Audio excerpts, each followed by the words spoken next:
These are the lying liars who lied when they said they loved you.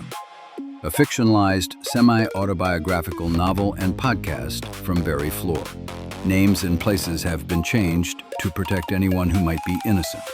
But nobody is reliable, including me. Everybody lies, eventually. These are the lies I told myself, and the lies I was told by the lying liars who knocked on my door and said that loved me.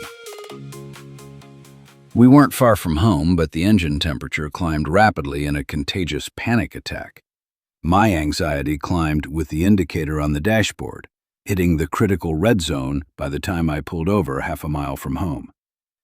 It was high summer, and the air was so hot that when I popped the hood and placed the kickstand, I barely registered the additional heat wafting up in gray clouds from somewhere deep within the labyrinth of car mechanics I did not understand. I knew I had been playing fast and loose with my car maintenance. I could not point out specifically what had finally failed, but the smell and the smoke and the sound of grinding and clicking made me a quick student of disaster. Fear gripped me as I considered the possible costs of my lackadaisical attitude towards oil changes.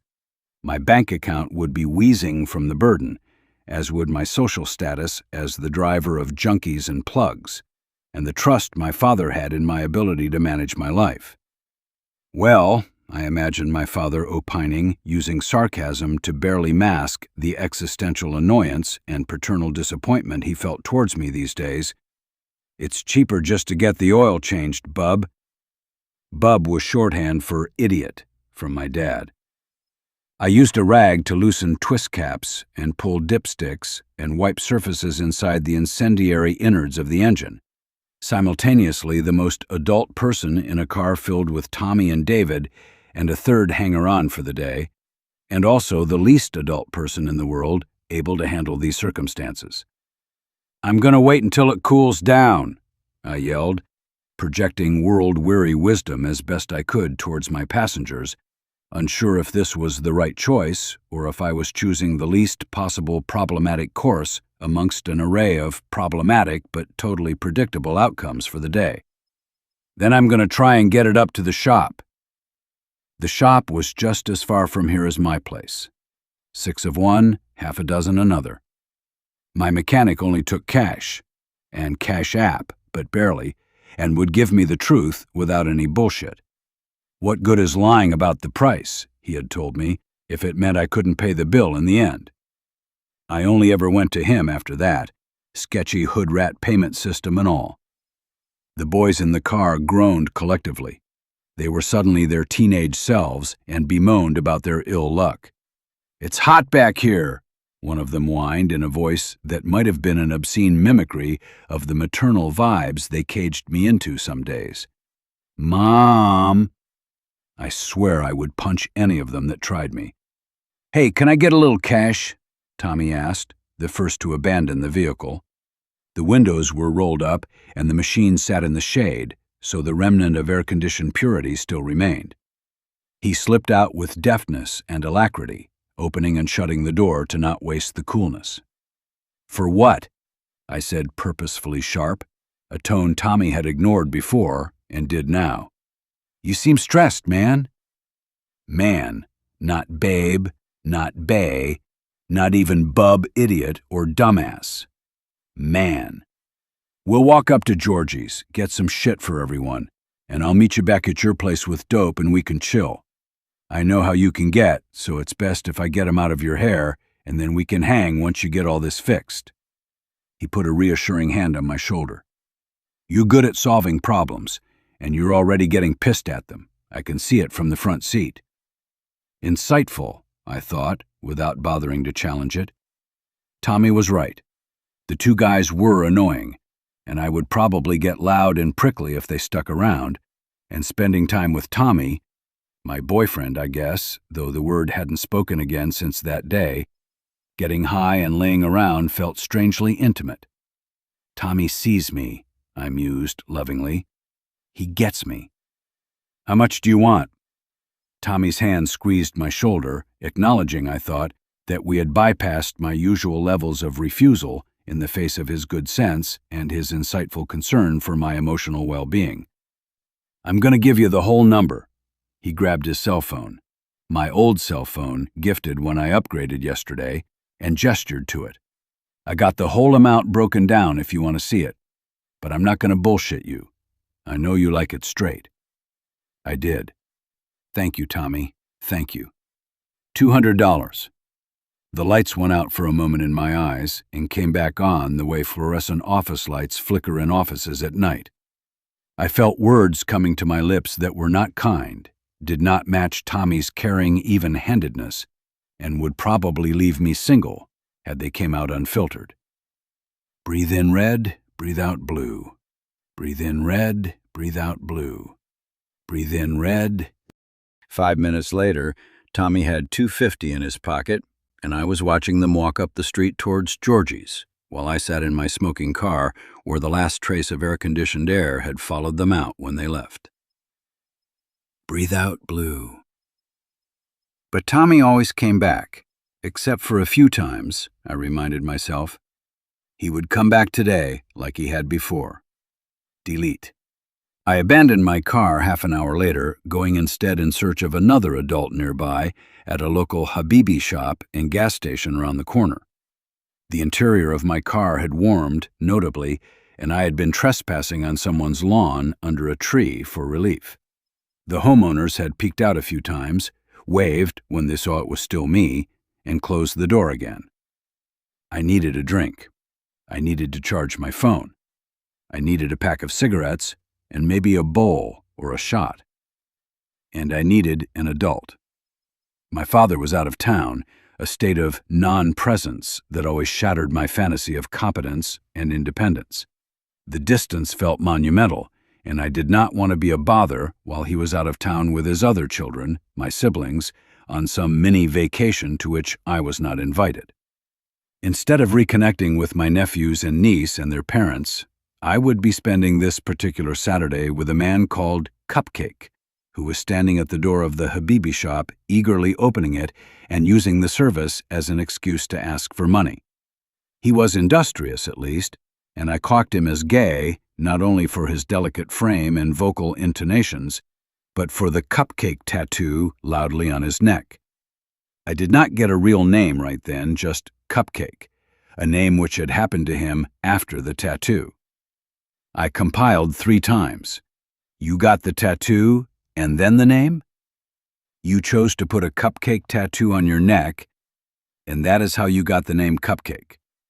Cupcake was confused at my reaction. Yeah, it's a defining feature. Everyone knows Cupcake.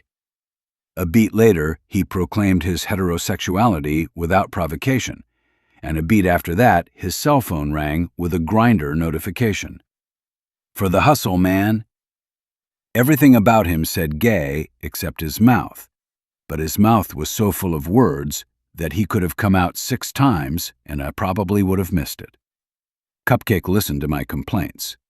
Out of sympathy and impressed by his industrious door-holding to appear to at least be doing something that looked like work to justify his panhandling, I dropped another 20 on sustenance within the jumbled and overfull shelves of the Habibi shop. I left the single bottle of peanut butter and the scattered cans of vegetables arranged like we were in a post-apocalyptic crisis, and filled a bag and 2 fountain cups with nom-noms who shared a single ingredient remixed in a dozen different ways. Sugar. They didn't have the iced honey buns? Cupcake asked, peering uncertainly into the plastic bag without taking it and sipping deeply from the cherry Pepsi fountain drink I handed him. I didn't look. I grabbed what was closest, and I figured, and I had put some thought into this figuring, so I gestured to his neck out of frustration for the lack of appreciation for my thought process, rather than out of his entitlement. You'd prefer the cupcakes. I got a bunch of cupcakes. Why would you assume I like cupcakes? Cupcake asked in earnest, letting a trace of annoyance creep into his voice. Because I was exhausted. I was defeated. And this small, delicate, lilting heterosexual called Cupcake, who didn't like cupcakes and preferred instead iced honey buns, felt suddenly like an additional dependent to add to the menagerie of idiot teenage boys that I had handed most of my cash to and run off to get high. Cupcake, I realized, would fit right in with them. "Let's go check out your car. It's getting late." Cupcake set off in the wrong direction, gesturing for me to catch up. I grabbed both sides of the shopping bag with one hand, gripped my fountain drink, and trotted forward. It took me half a block before he would turn around, and the error, of course, was my fault. Delete. We didn't go to my auto shop as I expected. Instead, Cupcake and I, and an additional man deemed necessary by Cupcake because of his uncle or similar's ability to repair cars, or because he knew people who could repair cars, Adam, were back at my place after pouring water into a hole I had previously been unaware of. The car had stopped threatening to externally combust and made it home without incident. And now we three, including Adam, who had stripped himself of his shirt moments after meeting him, and not unwelcomingly, sat waiting for an uncle or similar to come perform an assessment and bring some sort of car parts to possibly repair my car. And by wait, I meant we were smoking dope. We had performed the routine of men since time immemorial around a broken car. We had opened the hood and collectively agreed the thing was fucked, and after shooting a half-dozen pointless recommendations and shooting them down, had continued to stare down into the darkness under the hood in wonder. Our final decision had been the same as our initial decision, that it was fucked, and we loaded a pipe in expectation of someone else fixing it. "How long did he say he would be?" I asked, noting the significant dent into my dope supply we had made. The day was getting on, and I was eager to get the task completed.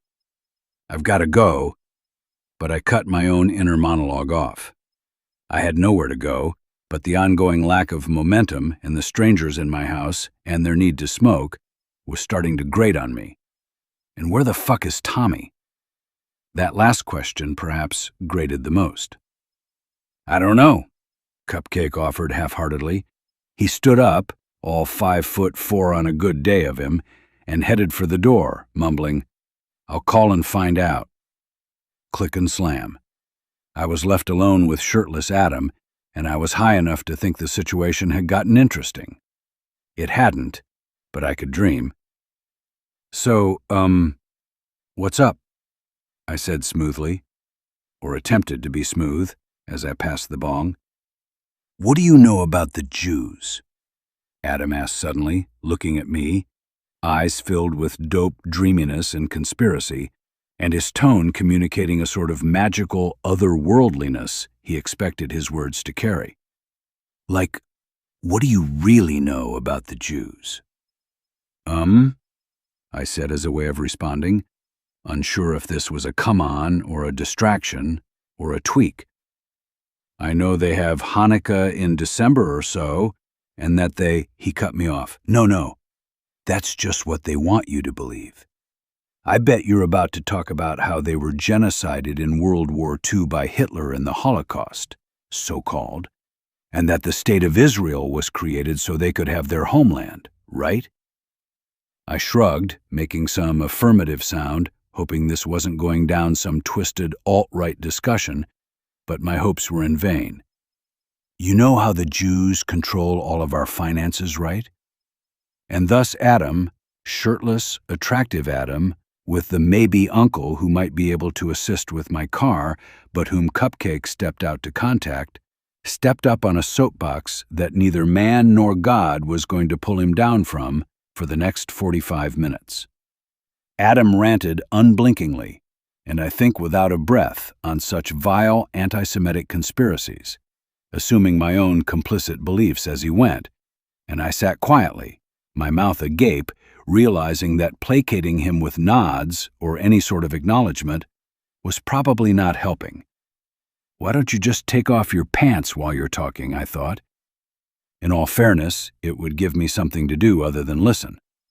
I could block out his diatribe with his thighs on my ears and let him joyfully recant all the hateful bullshit his pea-brain could create.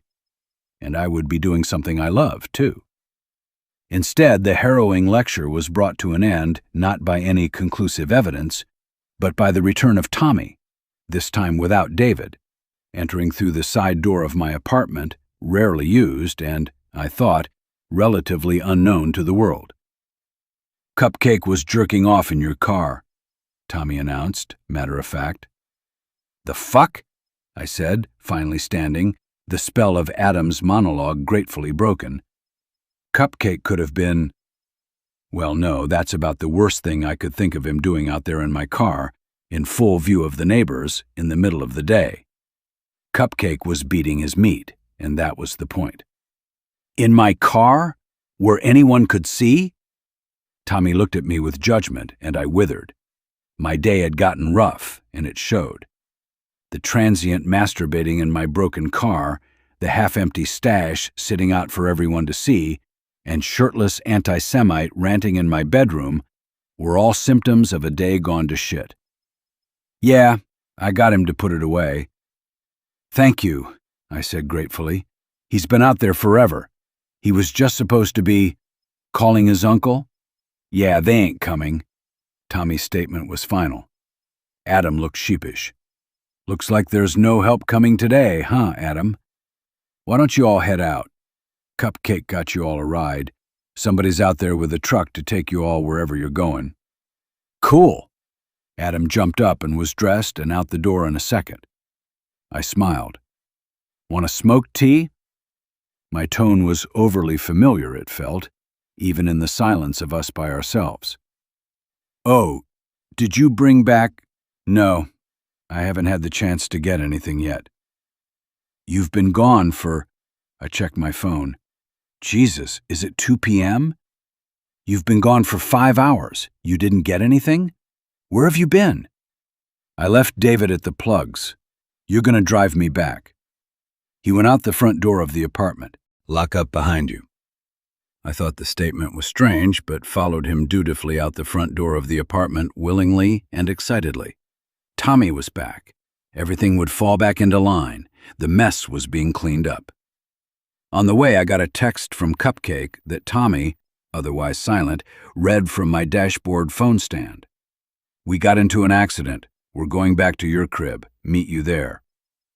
I remember looking at the road ahead of me, then at Tommy, then at the phone screen to confirm the text and thinking, that's weird. I was already 2 or 3 miles away. They should be farther. Something felt wrong, and I gathered the strength necessary to challenge Tommy's destination with my own gut feeling. "Tommy, I need to go back." "Why, just because you want to sleep with Adam?" Tommy bristled visibly. He was taller than me and more muscular, and he used it to his advantage against me almost never. At that moment, I felt my smallness, my softness, next to him in the driver's seat. I saw out of the corner of my eye the tensing of his shoulder and bicep. I sucked in a breath. "I have to go back. Something's wrong. I don't want them hanging around without me there." I saw his arm rise up, the farthest arm, the one you'd pull back to strike out if you were going to strike someone if they displeased you.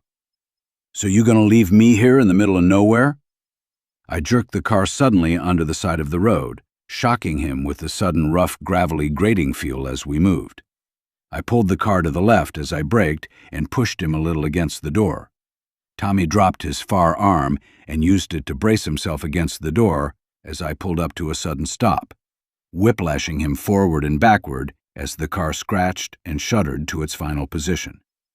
I felt hot under my skin in a way that I didn't let myself get hot these days, and I directed that heat out of my throat and into my words. "Your plug lives 3 blocks that way." I gestured with my hand. "It's less than you've walked today. I'll go check on the house and be back to get you. Or you can come with me. Either way, I need to go back. Are you in or are you out?" Tommy didn't speak. He opened the car door and tucked and ran around the next corner, leaving his door wide open. I reached across and closed it, finding myself breathing heavier than I had expected. I hope my gut was right. The first thing I saw when I pulled into the driveway, my car starting to overheat just a little, was Cupcake running around the far corner of the house. I saw him from the base of the driveway, lost sight of him for the garbage cans that blocked my view in the carport, and then saw the tail end of him again at the corner turning right. The next 10 minutes were wrong, and I was disconnected from the experience in an unfamiliar dissociation.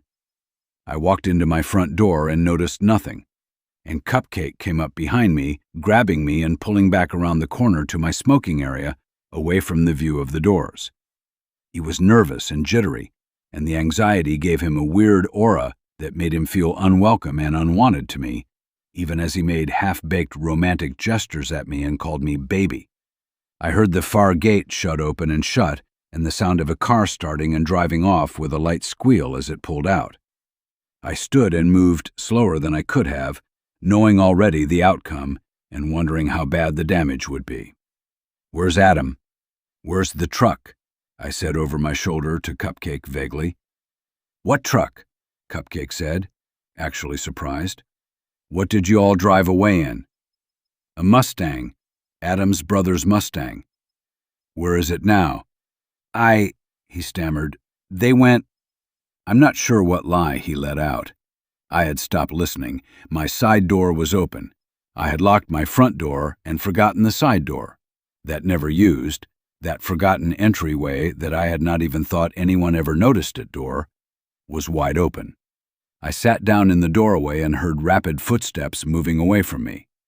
Cupcake left me there, wondering and terrified at what had been taken, too scared to know how stupid I had been. Tommy arrived sometime under an hour later with David close in tow. I hadn't moved from my spot, and I recounted the whole story to them. David went running off to find Cupcake, while Tommy walked with me through the house. They had gone through my father's house, too, and I realized I had done that to myself, too, walking Adam up to the spare bathroom when someone else had taken too long in mine. I had the illusion of safety since I had stood there and watched his every move, and then stood as a guardian outside the bathroom so he wouldn't wander. The trip had seemed so short, so meaningless. I told Tommy about it, and he nodded with knowing sympathy. "He was casing your dad's house." I touched nothing and left the wreck to be a wreck, called the police, and curled up in a fetal position on my bed. My dad would be back in a few hours. The cops would be here in a few. Tommy packed a bowl for me and encouraged me to smoke. He had at long last brought back some of the drugs he had set off to purchase that morning, and they were, in fact, fire. We smoked a bowl, and then another bowl, until my brain overamped and I started to feel lightheaded and sleepy. Tommy gave me the bowl and told me to put it away, and I did, in my spot behind the bed, grateful for his contribution. He curled up behind me and held on to me as I let the world forget me, and I forget the world. I had my boyfriend to protect me, David too, it seemed, and we just had to wait for the police now. When I woke to my father yelling and the repeated sound of my phone ringing, I was alone. I panicked for a moment and checked. It had been just over an hour. I found my stash still in place and my wallet untouched. The only thing I woke up to was the crushing anger of my father and his disbelief for which I had no answer. The police were there for his call. They had not come when I had called and refused to acknowledge that I had called at all, and neither they nor my father were impressed by the evidence of 3 separate phone calls from my call log. I knew what he believed, and I knew I would too were I in his position. He wouldn't even tell me what was missing. "You don't know already?" he spat back at me. My protestations were weak and my words ineffectual. I wandered back to my apartment, packing boxes and bags and awaiting a judgment that would never come. I would have thrown myself out. It is a testament to my father's eventual sainthood that he did not that day, though I discovered later the theft had been superficial. The thieves had grabbed things they could easily see, as if they had run out of time. I had plenty of time, the police pointed out to me. Unless I was truly stupid and committed the crime, I would have at least tried to cover my tracks. Thank God, I thought, I'm not truly stupid. All the same, I felt it, and the house was quiet for weeks, and few snuck in or asked to visit for a while. Tommy, too, made himself scarce, and the emptiness filled me open inch by inch every day. Tap, tap. It was impatient. Tap, tap. Whoever tapped knew I was there, and knew I would open. They were expressing their distaste for waiting. I was at my laptop, mid-sentence in some email I would later reread and barely recognize as mine. The room had that dead-hour feeling where the late afternoon light turned gray. The air had become stale from the overloud AC on high, and I was half everything, half wired, half awake, half agitated. And the world was half itself, while the tapping was more than half annoying. Tap.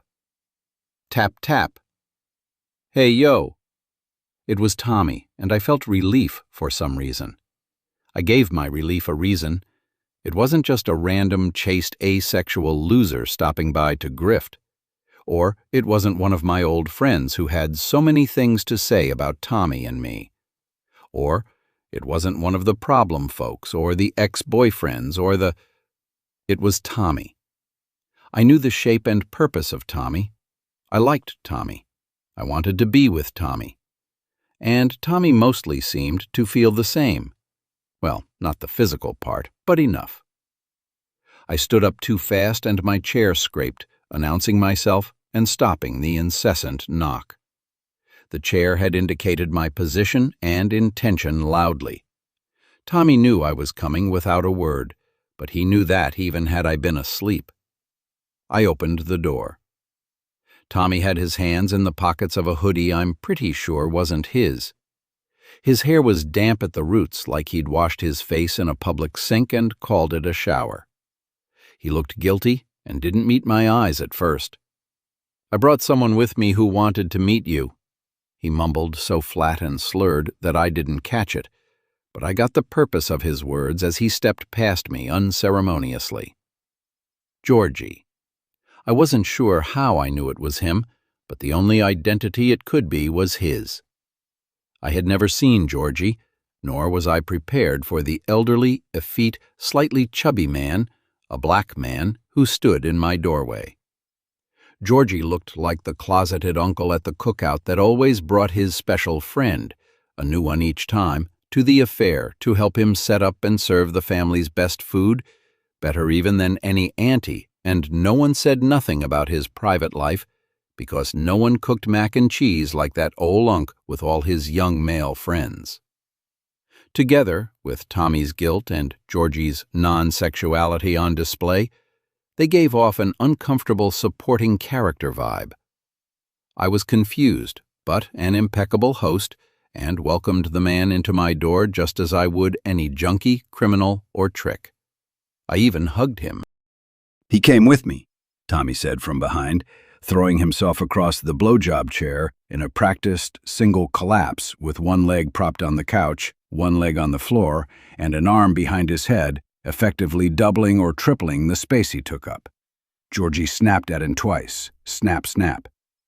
"Get your feet off this man's furniture, or at least take your shoes off." Tommy didn't pause and followed directions precisely. 1-2 shoes were flipped off his feet and pushed neatly to the side, and both feet rested on the floor squarely. "Show some manners when you're a guest." Georgie held out his hand to me and handed me a larger gift bag of dope than I would have expected. "I hope it's not too much. I have to show some gratitude for taking him off my hands as much as you have lately." I looked at the full ball, 3.5 grams, he had said in my hand, delivered as a single coherent shard. No, that's very generous of you. Thank you. Can I get you anything to drink?"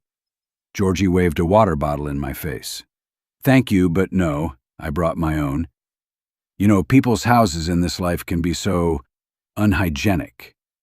Georgie looked obviously and unhurriedly around my studio with curiosity.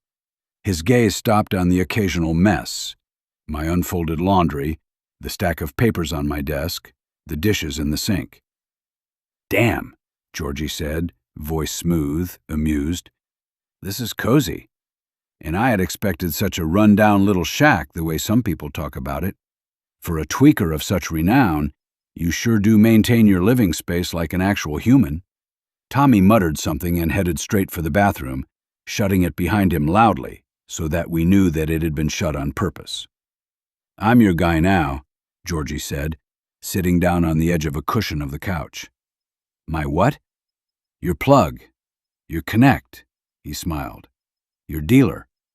"Oh, I really haven't been looking. I mean, I have a guy. The truth is, my guy had been sketching out lately. Since I had met Tommy, I had cycled through 2 main sources and landed on the least reliable of my batch.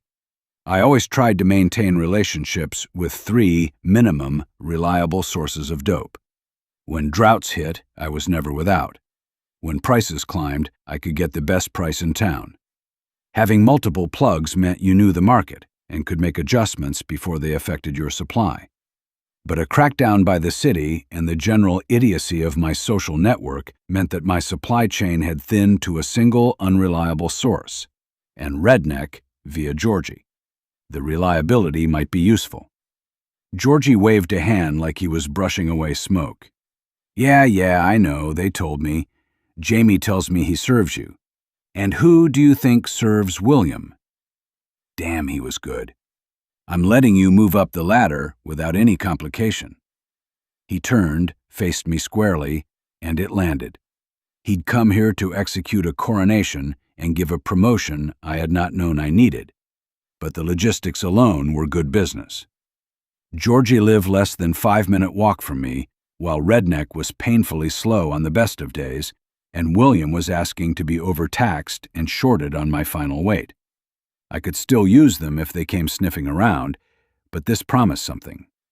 I mean, that sounds good to me. And it did, I think. It would be more convenient. So, do I owe you anything for this? I had paused in loading my bowl, intending to share back to Georgie. No, he said, sitting back with a little eye roll and pulling his hands into between his knees. That's just good manners. He don't got none, so I figured you might want someone who knows how to approach people. And what does you pay now? Damn, I thought, I missed my chance. I should have opened with a price, or the question about price to control the conversation. Now I ran the risk of coming off a liar or getting overcharged when he beats whatever price I named. 60 a ball, 80 when it's scarce. I finished loading and fired the bubble, inhaling. It's good shit, I said, admiring and blowing out a cloud that filled the gulf between us. It's scarce now, so we'll say 60 for scarcity and 50 in good times. Sound fair? I offered him the bowl as I enthusiastically nodded my head. I don't smoke that shit. Shortens the lifespan. I only do it for... He waved specifically toward the bathroom door where, as if cued, we both heard the sound of Bic light. Flick, flick, flick, and then an inhaled hiss. I froze and felt my face get hot, but not from the dope, though I was feeling particularly generous from the quality and the sudden blessing on price. I had understated my current price and managed a coup. My guy was standard 80 or 100. This whole visit was becoming a bonanza of goodness. My dealer was closer and cheaper, and I had gotten the blessing to keep hanging with Tommy. Georgie kept talking as my luck made my head spin a little, and I stared at the bathroom door angrily, and the whole wooden frame began to contort into a face that was laughing and hissing at me like some snake atop Medusa's crown, curling in freebase smoke from the man within. "Hey," Georgie was saying. "Hey, hello, you with me?" I turned my head from the door and looked back into the placid, calm, caring eyes of a man I had not known, but considered a worthy rival not an hour prior. "I'll treat you good. You're going to need it. He's not..." His breath caught in his throat for a second, barely enough to notice. "He's not easy to have around all the time." I watched his kind eyes go sad and move lazily towards the bathroom door, and I wondered if he saw the same Gorgon I had, or if some other demon had become visible in the wood. The two of us, strangers well known to each other, sat together staring at the door and hearing the same flick, flick, flick hiss repeated over and over, Neither of us amused enough to break the uneasy silence with humor. Neither of us comfortable enough to say anything about how we felt. Both of us, I imagined, wanting so badly to be anywhere but here, and with anyone else but each other and him. But here we were, and there he was. Flick, flick, hiss.